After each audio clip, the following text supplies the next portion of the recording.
So your examination is on coming Saturday, and Saturday it is 16th. You people have your maths paper on 16th, means coming Saturday.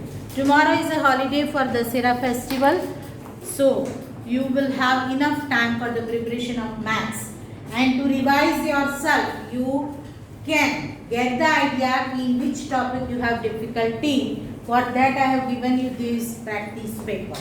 Today we are going to solve this practice paper, and let us try to understand. We have to start according to your seats. No people will raise hand. According to your seat you have to start, and with it I am going to explain you how to write question paper in maths. तो मैं पहले वो बता दूँ. Question paper जब आपको teacher आपको main supplementary देंगे, ठीक है, तो उसमें आपको क्या करना है, तो लास्ट पेज जो होगा ना, उसका लास्ट पेज, उस पे आपको हेडिंग लिखना है रफ वर्क. क्या हेडिंग लिखना है? Rough work. और whenever the calculations are required, if you can do according to the question, then I have no objection. You can show the calculation everywhere. Means in objective type question also you people can show the calculation. But अगर if you are not confident कि I'll make the mistake, and for that I need verification, that type of work you can do on the rough paper. You got it? तो rough paper के लिए confuse नहीं होना है सबको. Main supplementary की last page को rough work बनाना है. क्लियर हो गया? Now how to start the answers. तो फर्स्ट पेज जो आपका होगा जिसपे आप नेम वगैरह लिखोगे, वहीं से आपको आंसर शुरू करने हैं. तो क्वेश्चन नंबर 1 वहाँ पे आप हेडिंग दोगे. क्वेश्चन नंबर 1 ये मल्टीपल चॉइस क्वेश्चन. इतना लिखना है, ये सब लिखने की जरूरत नहीं. फिर you people have to copy the question. First question है तो वो कॉपी करना है कि which of the following will represent the number itself. ठीक है, ये क्वेश्चन आपने कॉपी कर लिया. फिर क्या करना है, तो फिर सिर्फ आंसर लिखना है, बाकी के ऑप्शन कॉपी नहीं करने. क्लियर हो गया ये फर्स्ट क्वेश्चन कैसे लिखना है? एवरीबडी क्लियर हो? Yes. चलो, so from starting from here you read the question and give me the answer. Which of the following will represent the number itself? Okay, so क्या answer आएगा? Answer B, 19 multiplied by 1. Okay, so there is a mistake. No, I will explain it. There is a mistake. Correct answer is B. Why? Because 19 plus 0 also will give you 90. And 19 multiplied 1 is also give you 90. So this is the habit कि आपको सभी option ठीक तरह से पढ़ने हैं. मानी कई जगह पे ऐसे A and B वाले ऑप्शंस भी आने वाले हैं. So you people have to read all the options thoroughly and try to understand कि which is the correct answer. Otherwise अगर आप ये लिख दोगे, you are not wrong, but then also you will not get the marks. Because marks कहाँ पे मिलेगा? ये ऑप्शन क्लिक करोगे तब. चलो next. How many perimeters? Prime numbers. How many? How many perimeters? How many prime numbers is there बेटा? Perimeter नहीं लिखा है. How many prime numbers Occur. occur between those Numbers. 10 to 50? 10 to 50. माने क्या पूछा है वो बताओ. ये पूछा है कि 10 to 50 में कौन से प्राइम नंबर? कितने हैं? कौन से तो है लेकिन कितने हैं? हाउ मैनी, है ना. सो व्हाट टू डू, यहाँ पे पहले क्या करना है, आपको लिस्ट बनाना है प्राइम नंबर का. तो कौन से नंबर प्राइम है वो बता के चलो. 10 के बाद क्या आएगा? 11.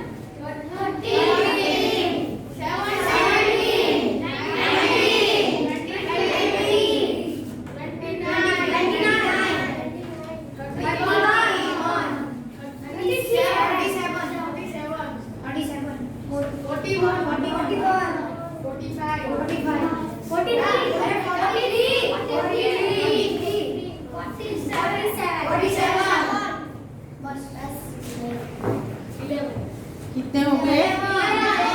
So 11. So ये वाला this type of work if you want to do, you can do on the same page also.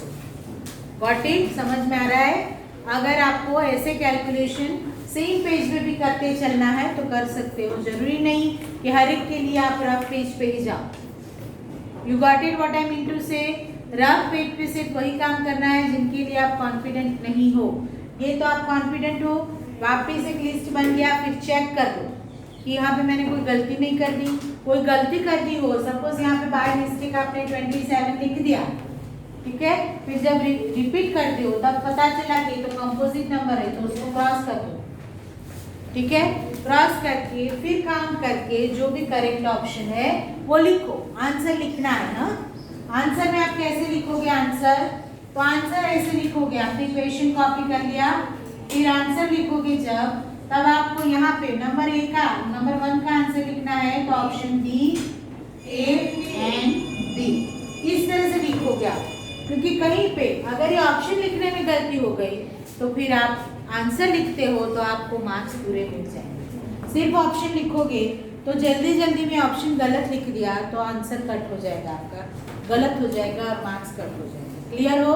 तो जब भी आंसर लिखो तब आंसर, ऑप्शन और जो भी ऑप्शन में आपको आंसर दिया गया है वो भी आपको लिखना है। ओनली करेक्ट ऑप्शन, बाकी के ऑप्शन कॉपी नहीं करना। चलो next question is there. Yes, Perimeter of a regular octagon with measure 4 centimeter is 32 centimeter. 32 centimetre. क्या दिया है? ऑक्टागन। ऑक्टागन में हाउ मेनी साइड्स? 8। और क्या दिया है? Rectangular octagon. और साइड क्या दी है? 4। तो रेक्टेंगुलर फिगर का पेरीमीटर कैसे ढूंढते हैं? Number of the sides multiplied by length of the side. तो नंबर ऑफ द साइड कितनी है? 8 and length of the side 4। Answer क्या आएगा? 32 centimetre, which is option B. चलो next. Which of the following figure is not a regular Figure. Okay. D not. D none. Is it right? No. So what is the correct answer? Hexagon. Hexagon. Hexagon में कुछ भी regular word use नहीं किया है। Square itself is a regular figure. Equilateral triangle is a regular figure. तो ये दोनों regular है, लेकिन यहाँ पे रेगुलर वर्ड यूज नहीं किया है तो हेक्सागोन आएगा। नन आपको कंफ्यूज करने के लिए मैंने दिया था, ठीक है ना। तो यही बात मैं बता रही हूँ आपको कि आप जो जब भी करो सॉल्यूशन करो तब सारे के सारे ऑप्शन आपको सही तरीके से समझने हैं। ऐसे ही ठीक नहीं कर देना, ऐसे आंसर नहीं लिख देना। चलो next. What is the HCF of 110 and 11? Okay. 11. Very good. कैसे ढूंढते हैं? देखो एक हिंट बताओ आपको। जब आप HCF ढूंढते हो तब जब दो में से एक नंबर प्राइम नंबर है, ये प्राइम है ना, बराबर है, तो पहले तो ये चेक करो कि ये नंबर उसका फैक्टर है क्या, बराबर। 11 से वो डिविजिबल है। 11 10 से 110, ठीक है। तो हाईएस्ट कॉमन फैक्टर कौन सा आ गया? 11। यहाँ पे ढूंढने की जरूरत ही नहीं तो कई बच्चे ये करने बैठेंगे कि 110 को पहले फैक्टराइज करूँ, 11 को पहले फैक्टराइज करूँ, ठीक है, फिर वो कॉमन फैक्टर ढूंढेंगे। गलत नहीं है, you are right, this is not wrong but it needs more time. आपने किया ना, बहुत स्मार्ट। तो पहले अपना स्मार्टनेस यूज करो। आप मैथ्स में जितने स्मार्ट बनोगे ना उतने जल्दी सॉल्यूशन पाओगे। स्मार्टनेस यूज करोगे। दो में से एक प्राइम है तो ये प्राइम नंबर जो है वो इसका फैक्टर है क्या? है। तो वही HCF हो गया, क्योंकि 11 के तो कोई और फैक्टर है ही नहीं।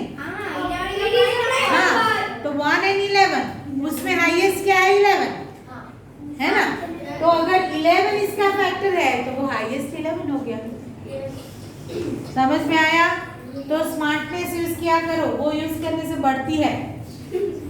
चलो तो आंसर हो गया ऑप्शन ए। चलो next question is that Area of a square with side 10 meter is A B 144 है। यहाँ पे डी आएगा जो डी प्रिंट हुआ है, बी कर दो इसका। Square meter. Okay 144 metre square. Square. Right. क्या लॉजिक लगाया? What to find here? Area. Area of square formula क्या है? एरिया ऑफ स्क्वायर उसका क्या है? साइड मल्टीप्लाई साइड क्या दी है? 12 metre. 12 metre multiply 12 metre 144 metre. अभी जब ये ढूंढते हो आप लोगों ने किया ही होगा 12 मल्टीप्लाई 12, तो ये काम करने के लिए रफ पेपर पे जाने की जरूरत नहीं है, आप सेम ही पेज पे कर सकते। Got it? नहीं तो रफ पेपर पे जगह कम पड़ जाएगी, हर एक सॉल्यूशन वहाँ करोगे। तो ये सॉल्यूशन आप यहीं पे करते चलो और फिर आंसर लिख दो कि ये answer option number B 144 metre square. Clear हो? चलो next question is that not divisible by 6. What is the very good. What is the divisibility test of 6? If the number is divisible by 2 okay, so यहाँ पे 9, 1 and 5 all are odd number, so these numbers are not divisible by 2. 2 से वो divisible नहीं है, 3 से तो हो ही सकते हैं, हो भी सकते हैं, लेकिन फर्स्ट लॉजिक 2 से डिविजिबल है, तो 2 की डिविजिबिलिटी टेस्ट क्या है कि इफ एट वंस प्लेस 0, 2, 4, 6, 8 है तो वो डिविजिबल है। यहाँ पे कुछ है क्या? 1, 9 and 5. So no number is divisible by 2. So no number is divisible by 6. That's why यहाँ पे क्या आंसर आया? ऑल। ठीक है, तो चलो फिर ऑल में अभी हम आगे बढ़े। अभी हमको slowly otherwise you go with keyboard से ही करो। चलो नेक्स्ट इज नंबर 8। अभी हम नंबर 8 पे थे। चलो The pictorial representation of data is on pictogram. Pictogram, ये तो इजी है। Data handling chapter easiest chapter है। चल तो आंसर क्या गया? Pictogram. Next question is that yes Find the LCM of 7, 9 and 11। Answer is D 963. 963 आएगा क्या? सी यहाँ पे क्या करना है? एलसीएम, तो 7, 9 and 11। ना यहाँ पे भी एक हिंट बताऊंगा, ये क्या है? प्राइम। ये क्या है? प्राइम। तो उसके फैक्टर्स तो 7 और 11 ही आएंगे। Only one number is composite which is 9। तो 9 के फैक्टर्स क्या है? 3 मल्टीप्लाई 3, तो उसको 7 and 11 से मल्टीप्लाई कर दो तो एलसीएम आ गया। अगर यही मेथड है एलसीएम की मेथड से बताओ 7, 9, 11 तो भी ऐसा ही होगा। 3, 7, 3, 11 3, 7, 1, 11 7, 1, 1, 11 क्या है? 3 मल्टीप्लाई 3 मल्टीप्लाई 7 मल्टीप्लाई है ना। तो प्राइम नंबर है ना, बहुत इंपॉर्टेंट टॉपिक है, वो बहुत जगह पे आपको यूजफुल होता है। इसलिए मैंने उस दिन भी आपको बताया था कि refer 52 number page thoroughly. Number 52 पे list of the prime numbers are given that. कोई एरर थे? Eratosthenes that is the name of Greek mathematician. उन्होंने ये मेथड बनाई है प्राइम नंबर को कैसे अलग बनाते हैं। ठीक है, तो ये हो गया। अगर ये लॉजिक किसी भी बच्चे को पता है तो फ्रैक्शन ऑफ मिनट में आंसर ढूंढ सकता है, नहीं तो ये करने जाओगे that is no wrong, nothing wrong, this is also true, कुछ भी गलत नहीं है, टाइम बच जाएगा। ठीक है, तो आपको वो जो solve the following who has directed ऐसे क्वेश्चन है वहां पे आपको ज्यादा टाइम मिल जाएगा। चलो नेक्स्ट, तो आंसर इसका या मल्टीप्लिकेशन क्या आएगा? मारो गप्पा। 7 3 21 मल्टीप्लाई बाय 33 करोगे तो 63 कहाँ से आया? 693 693 is the correct answer. 63 लिख दिया, ये तो लगा हो गया, इसलिए मैं स्टेज पे आ गई, नहीं तो मैं नीचे घूमती रहती ना तो पढ़ जाके आ जाती। मेरे को खर्च कर, आपको भी पढ़, कल भी पढ़ी। अभी ये आंसर जो ये क्वेश्चन जो है क्वेश्चन नंबर सी सॉरी 10, यहाँ पे एक गलती है, ये नन निकाल के ऑल नन है, सॉरी आपके तो करेक्शन हो गया। यह क्या आएगा? Which of the following was not true? Not true means wrong. Wrong क्या है?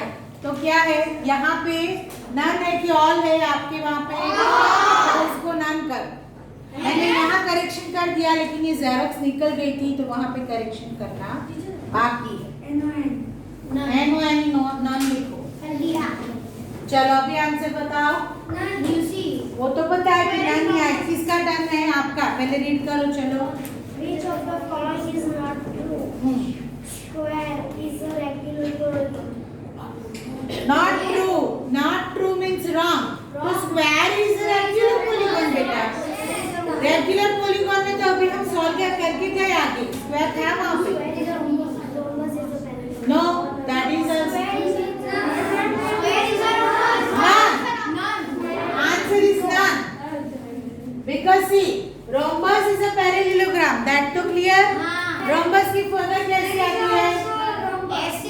इस तरह की फिगर आती है। तो पैरेललोग्राम है। फिर square is a rhombus, that is also true, क्योंकि सिर्फ अपोजिट साइड पैरेलल चाहिए और इक्वल चाहिए, वो स्क्वायर में है।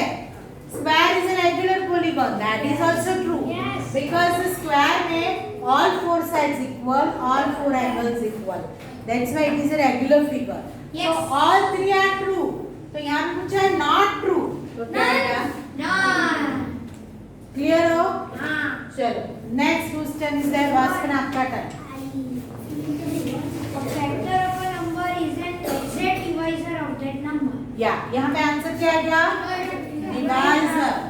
ये thing whenever we revised with the important points of each and every chapter, वहाँ पे लिखा था, मैंने ऐसे लिख दिया था।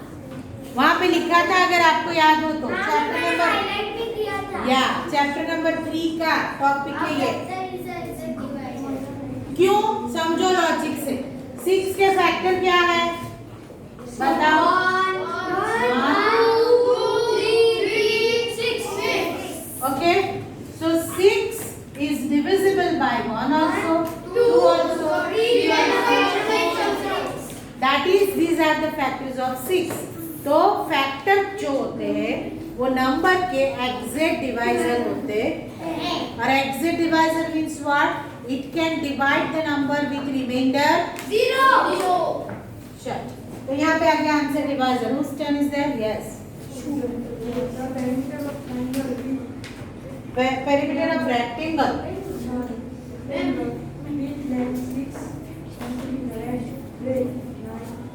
Centimeter is. Wait. I need this mistake. मुझे पता था कि ये मिस्टेक करोगे। ढूंढना क्या है? आपको आंसर नहीं देना है। You will give me the answer. ढूंढना क्या है? What is asked over here? क्या पूछा गया है? क्या पूछा गया है? पेरीमीटर। पेरीमीटर किसका पूछा गया है? रेक्टेंगल। मेजर क्या दिया है? 6 सेंटीमीटर एंड 9 सेंटीमीटर। तो ये हो गया 9 सेंटीमीटर, ये क्या है 6 सेंटीमीटर, तो ये भी हो गया 6 सेंटीमीटर। अभी व्हाट इज पेरीमीटर? आपने जो मल्टीप्लाई किया, it will give you the result of area. Perimeter means length of the boundary, और लेंथ के लिए क्या करना है? 6 + 9 + 6 + 9, तो क्या आएगा? 30 इज द आंसर। और यूनिट क्या आएगा? ओके, तो ये स्क्वायर बोला कोई? स्क्वायर किसका यूनिट है? एरिया का। And here we are finding. चलो नेक्स्ट।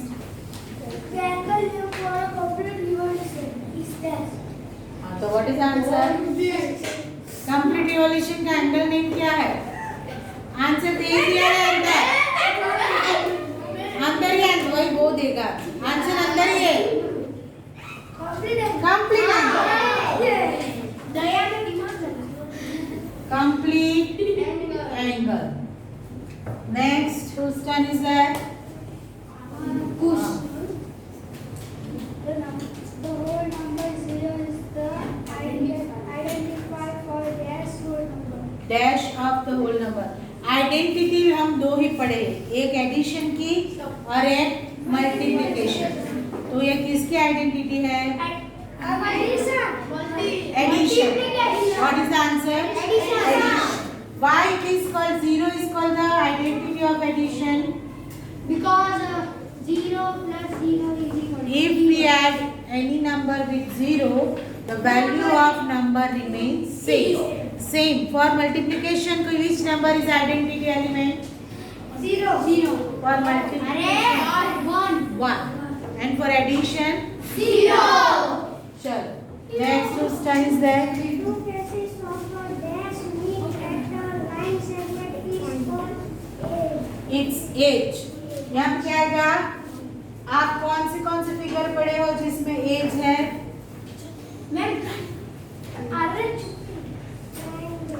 नहीं मुझे सिर्फ सारे फिगर का एक नाम चाहिए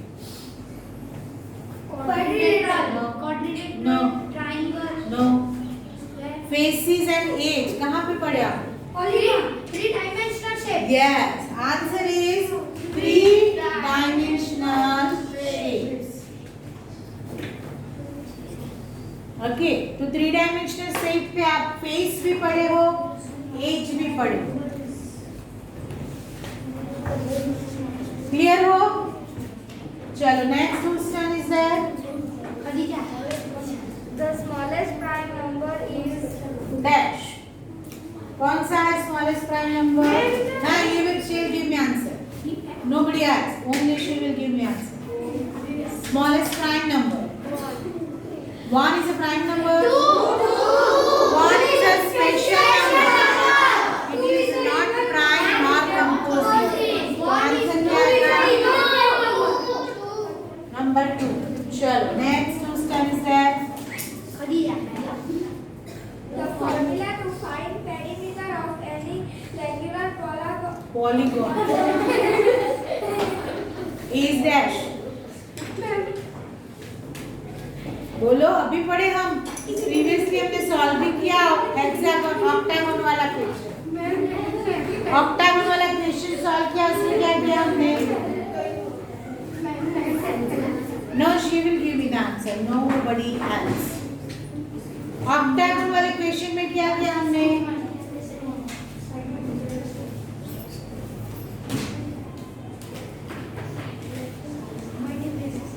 किसका फॉर्मूला चाहिए मुझे तो ये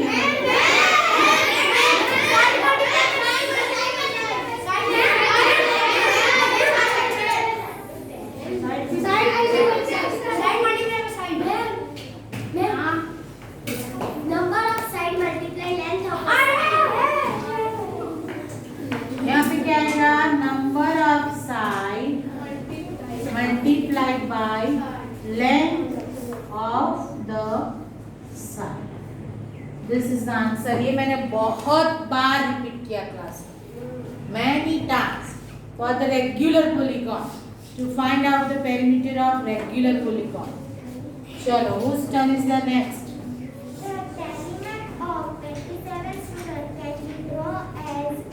ड्रॉ करो आके चलो 27 को ड्रॉ कैसे करोगे टैली मार्क्स ड्रॉ करो धीरे धीरे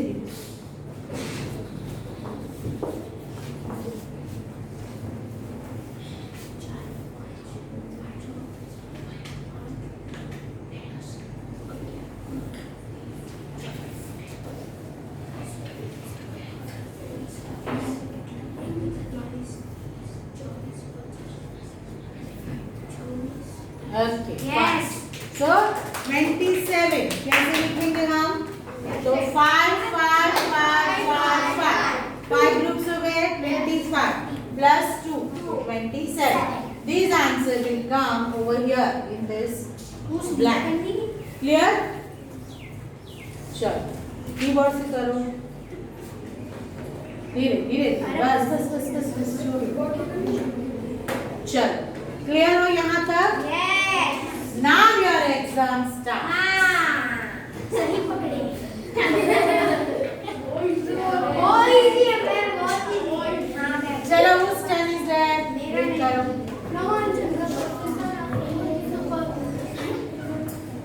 The predecessor of two-digit number is always two-digit number. यहाँ पे मैंने सारे स्टेटमेंट्स फॉल्स ही दिए हैं, आपको ट्रू बनाने हैं। कैसे बनाओगे? चलो बोलो, सेंटेंस क्या बनाओगे? ट्रू सेंटेंस आपको लिखने हैं। ये क्वेश्चन का आंसर सप्लीमेंट्री में कैसे लिखोगे वो बता दो। तो पहले तो ये क्वेश्चन आप कॉपी करोगे, फिर ये क्वेश्चन कॉपी करोगे, और फिर आप आंसर जो लिखोगे ना उसमें इसका ट्रू स्टेटमेंट लिखोगे। ठीक है? व्हाट इज आपका काम बाकी है बेटा, बैठ के से the predecessor of two digit number is always two digit number. तो मुझे ऐसा कोई नंबर बताओ टू डिजिट वाला जिसका प्रीडिसेसर टू डिजिट नहीं है।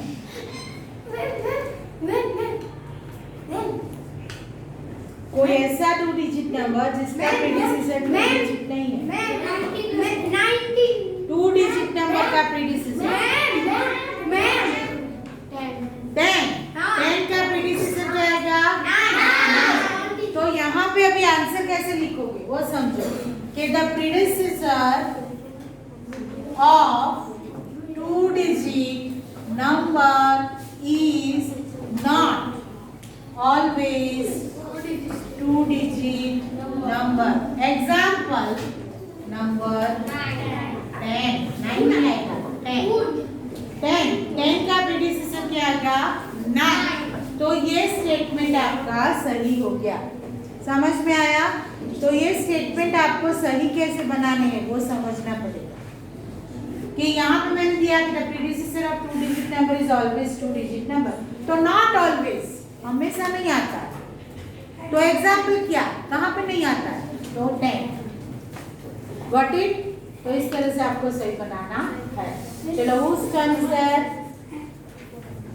नमन, चलो there is no even prime number.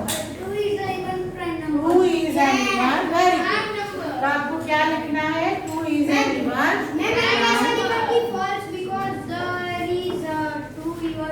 2 is the even prime. एक ही इवन प्राइम नंबर है और वो 2। चलो whose turn is that? Yes बेटा, चलो बोलो।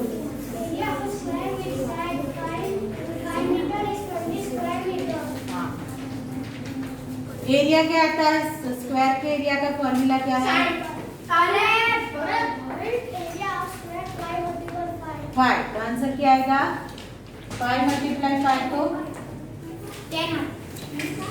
5 मल्टीप्लाई 5 25। तो यहाँ पे आपको करेक्ट करने में सिर्फ इजी है। क्या करोगे? यहाँ की जगह पे 25 लिख देना। ठीक है? बाकी स्टेटमेंट सेम रहेगा, सिर्फ instead of 20 people have to write 25 है। 5 मल्टीप्लाई 5। 20 मैंने क्यों दिया? वो पेरीमीटर और एरिया का कॉन्सेप्ट जिसका क्लियर नहीं है ना वो सही लिख देगा, क्योंकि आप 5 5 5 5 करोगे तो क्या आ जाएगा? 25। और 5 मल्टीप्लाई 5 करोगे तो क्या आ जाएगा? 25। क्लियर हो? चलो next. Every natural number has its predecessor. Is there any number which has no predecessor? Yes. Natural number. You will give me the answer. Natural number कहाँ से शुरू होता है? 0 तो होल नंबर हो गया बेटा। नेचुरल नंबर कहाँ से शुरू होता है? 1 से। और 1 has a predecessor or not? No. तो यहाँ पे आपको क्या लिखना है कि 1 is a natural number which has no predecessor। ये लिखोगे तो ये आंसर आपका हो गया। क्या लिखना है कि 1 is a natural number which has no predecessor। Clear हो? चलो next whose turn is that?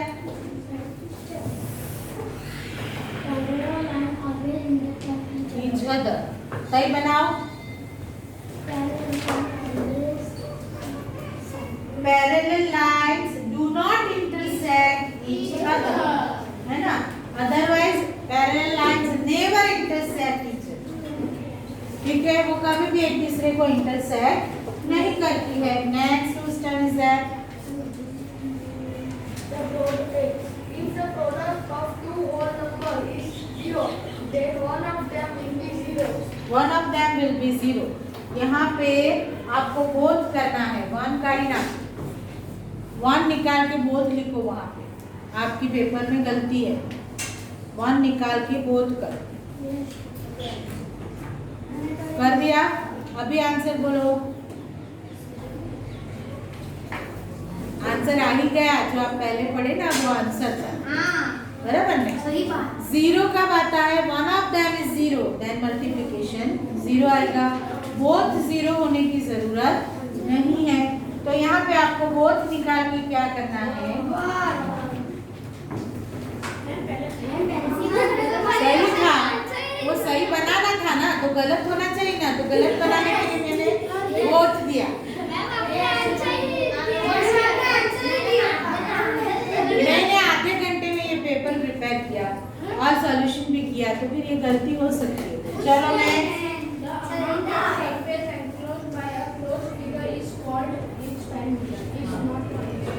तो क्या बोलते हैं उसको? उसे क्या बोलते हैं? पेरीमीटर नहीं बोलते, वो तो पता है, लेकिन क्या बोलते हैं?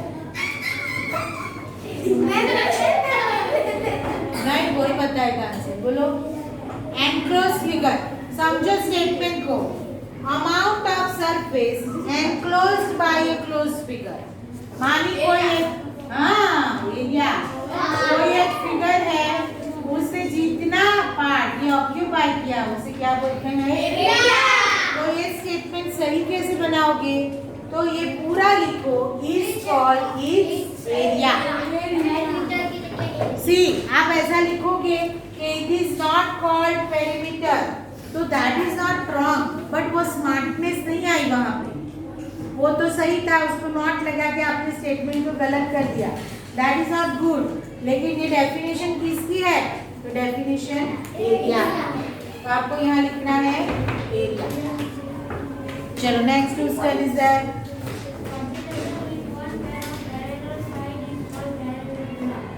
तो one side one pair parallel हो उसे क्या बोलते हैं?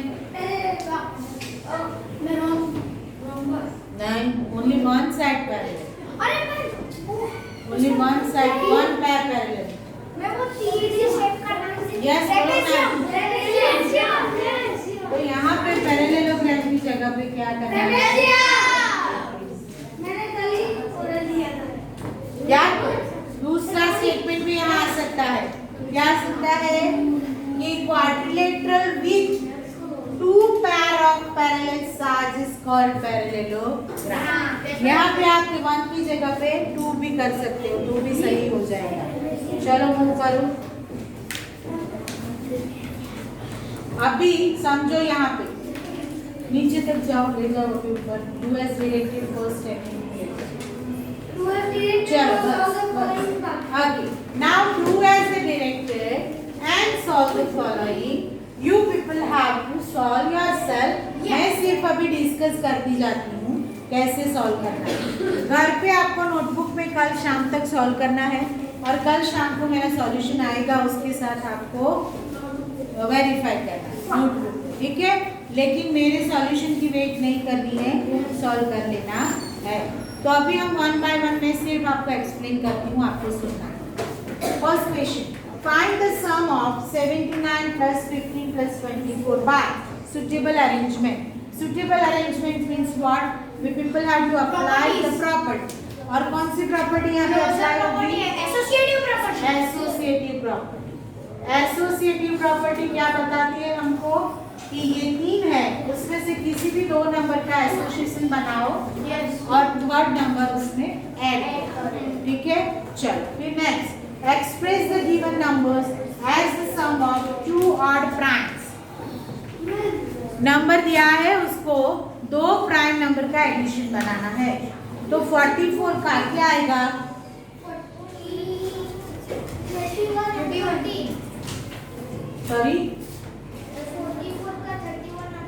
31 और 13 भी आ सकता है। फिर नियरेस्ट क्या आएगा?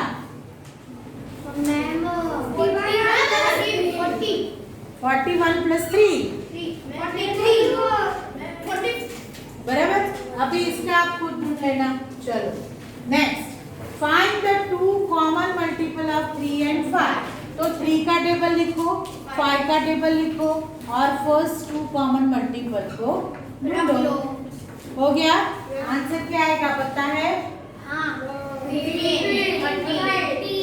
फर्स्ट टू मल्टीपल ये दोनों आएंगे। A number is divisible by 33.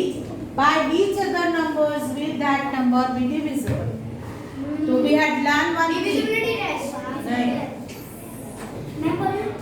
अगर, हाँ बोलो, अगर कोई एक नंबर ये नंबर से डिविजिबल है तो वो नंबर इसके सारे फैक्टर्स से भी डिविजिबल है।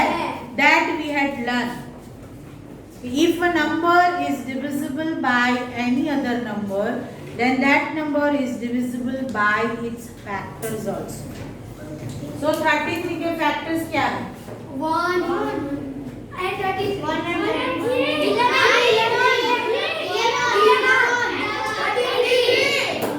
ठीक है, तो वो 33 से तो डिविजिबल है ऐसा ऑलरेडी गिवन, तो बाकी के कौन से नंबर आ गए? क्लियर हो? तो कोई एक नंबर किसी और नंबर से डिविजिबल है तो उसके फैक्टर से भी वो डिविजिबल है। That is given here. The product, sorry, find the product of 163 multiply two 58 using distributive property. Distribute करना तो डिस्ट्रीब्यूट करके आपको मल्टीप्लाई करना है। मानिए दोनों नंबर को 163 को भी डिस्ट्रीब्यूट करो एंड 258 को भी डिस्ट्रीब्यूट करो। जनरली वी डू लाइकवाइज कि एक 10 का मल्टीपल लेते हैं और दूसरा नंबर लेते हैं। मानिए 160 प्लस 3 हो गया एंड 250 प्लस 8 हो गया। अभी क्या करना है? तो 160 को पूरा इससे मल्टीप्लाई करना है, प्लस करके 3 को इससे मल्टीप्लाई करना है। दो ब्रैकेट आ जाएंगे यहाँ पे आपके पास और फिर सॉल्व करो। क्लियर हो? नहीं क्लियर हो तो हमारे नोटबुक में या बहुत सारे क्वेश्चन हमने किए हैं, टेक्स्ट बुक में जब आपको एग्जाम्पल मैंने करने को दिए थे वहाँ पे भी ऐसे क्वेश्चन थे। बराबर? चल next, the product of 3 consecutive number is always divisible by 6. Verify this statement with the help of 2 examples. Consecutive numbers means what? जो भी नंबर एक साथ आते हैं 3 नंबर उसे कंसेक्यूटिव कहते हैं। तो किसी भी दो कंसेक्यूटिव नंबर के एग्जांपल्स लो। सपोज मुझे कंसेक्यूटिव लेना है तो मैं लिखूं 5, 6 and 7 आर कंसेक्यूटिव, बराबर है। फिर 21, 22, 23 आर कंसेक्यूटिव। तो ऐसे कोई भी 3 एग्जांपल ले लो, 3 नंबर्स ले लो और दिया क्या है कि 3 consecutive numbers is always divisible. क्या लिखें? Product. Product means what? Multiplication. फिर इसका मल्टीप्लिकेशन कर तो क्या आ गया? 5, 6 30, 37 210 आएगा, 7 3 21। तो वो 6 से डिविजिबल है? 210 is 6 से डिविजिबल है। So you can say that a product of these 3 consecutive number is divisible by 6. Same भी दूसरा एग्जांपल लो और उसे भी प्रूव करो कि उसका प्रोडक्ट भी 6 से डिविजिबल है। So that is the answer of this question. चलो फिर define scalene triangle and acute angle triangle. Definition तो पता है आपको सबकी, तो मैं अभी कुछ नहीं बताने वाला। Find prime factors of smallest 4 digit number. Smallest 4 digit number कौन सा है? 1000। तो दो मेथड है प्राइम फैक्टर ढूंढने की। One is tree method and another is division method. तो आप कोई भी मेथड से ये फैक्टर choice. चलो next. Draw any one regular quadrilateral. Name it. Write down its sides and diagonals. कोई भी regular quadrilateral. Quadrilateral की definition क्या है? How many sides it has? 4. तो regular quadrilateral कौन सा आएगा? तो मैम जिसका मेजर है Square. Regular quadrilateral कौन सा है? तो स्क्वायर ड्रॉ करना है और उसकी साइड्स भी लिखनी है और उसके डायगोनल्स भी लिखने हैं. डायगोनल किसे बोलते हैं? मैम ऐसे वो दोनों सपोज ये PQRS है, डायगोनल PR NQS. ठीक है, ये दो लाइन सेगमेंट और सारी की सारी sides and diagonals line segment है. तो आप जब लिखो तो लाइन सेगमेंट का सिंबल भूलना नहीं है. Clear हो? लाइन का चलो next. There is a rectangular plot of measures 10 meter by 24 meter. How many rectangular paver blocks are required with size 1 meter multiply 0.5 perimeter ढूंढना है. पेरीमीटर तो नहीं ढूंढना, क्या ढूंढना है आपको? एरिया. क्या बताया है कि एक रेक्टेंगुलर प्लॉट है ऐसा, उसके अंदर पेवर ब्लॉक लगाने हैं और पेवर ब्लॉक की साइज भी दी है 1 मल्टीप्लाई 0.5 माने इसकी साइज क्या हो गई?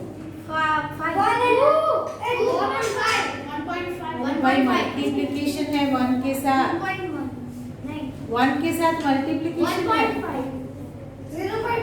किसी भी नंबर को 1 से मल्टीप्लाई करो तो हाँ, तो आंसर क्या आएगा इसका? तो 0.5 स्क्वायर मीटर हो गया और इसका क्या हो गया? 24 मल्टीप्लाई 10 240 हो गया. और ये पूरा एरिया है और पेवर ब्लॉक का एरिया है 0.5. तो how many paver blocks required? तो पेवर ब्लॉक्स के लिए 240 0.5 से डिवाइड करो. 0.5 से डिवाइड कैसे करोगे? तो 240 मल्टीप्लाई बाय 10/5 हो गया और 10/5 मींस 2 हो गया. 5 2 से 10 तो 240 माने कितने पेवर ब्लॉक्स है ये? 480. ये नंबर ऑफ पेवर ब्लॉक्स है, उसकी कोई यूनिट नहीं आएगा. बराबर है. चलो ये भी कर लेना. Next solve the following. Solve the following में क्या दिया है? Right the successor and प्रेडेसेसर of smallest 3 digit number. Smallest 3 digit number क्या है? 100. ये पता चल गया. પછી सक्सेसर एंड प्रेडेसेसर तो आएगा सबको. I have a pentagon shaped tablecloth with side 8 centimeter. यहाँ पे एक वर्ड ऐड करना था, रेगुलर.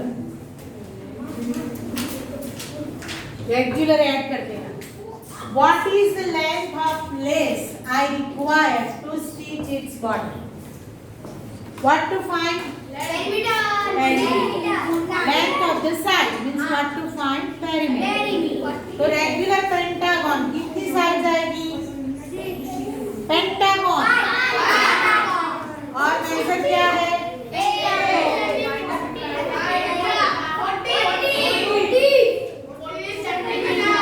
क्लियर हो गए?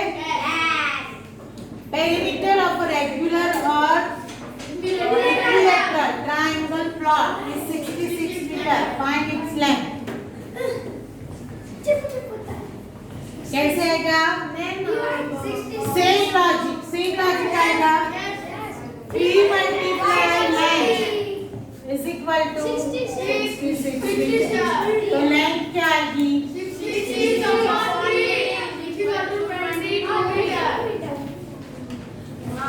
हो गया. यहाँ पे तो सब इजी बेटा. परसों बोलना, परसों.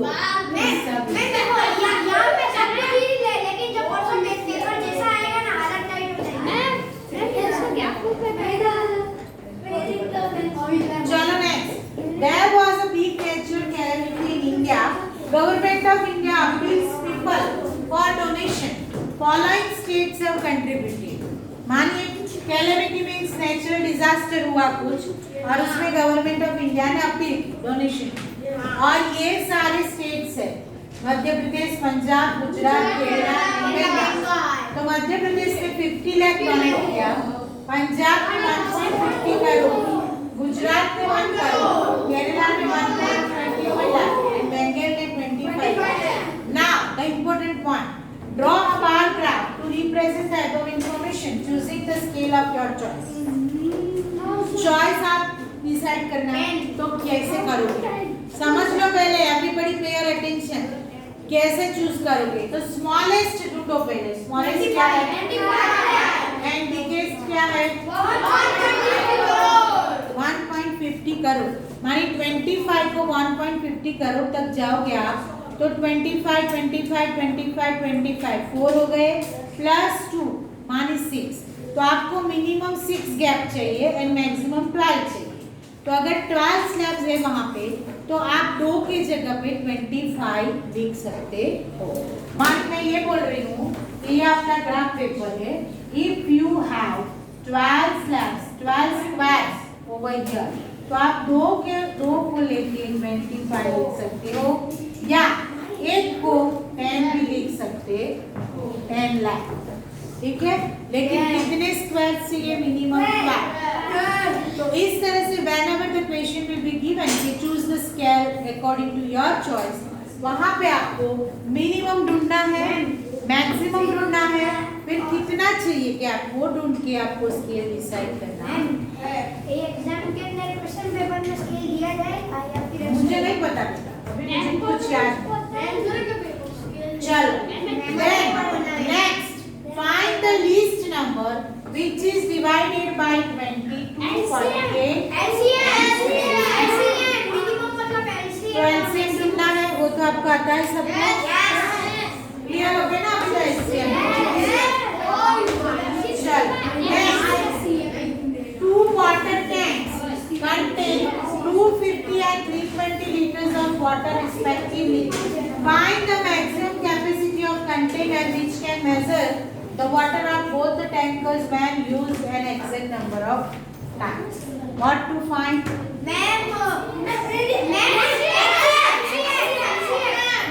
यानी यहाँ पे ऐसा पूछा है कि 2 वाटर टैंक है जिसमें 250 एंड 320 लीटर वाटर कंटेन हो सकता है। तो हमें कुछ ऐसा एक कॉमन मेजरमेंट चाहिए कि जो दोनों को मेजर कर सकते हैं इक्वल नंबर ऑफ टाइम। तो वो उसे क्या ढूंढना है,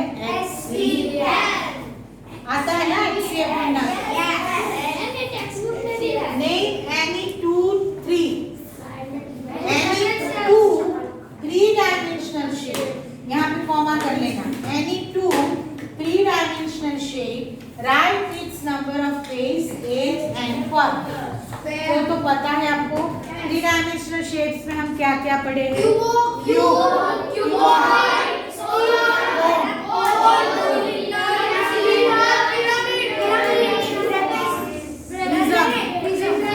ठीक है। इसमें से आप कोई भी 2 फिगर ड्रॉ करनी है और उसके फेसेस एंड एजेस लिखने, क्लियर हो सब? तो आपको इसके सॉल्यूशन की जरूरत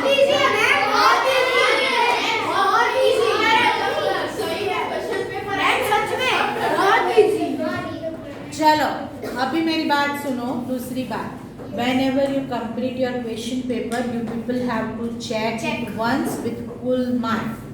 और कोई भी पेपर आए डरना नहीं है।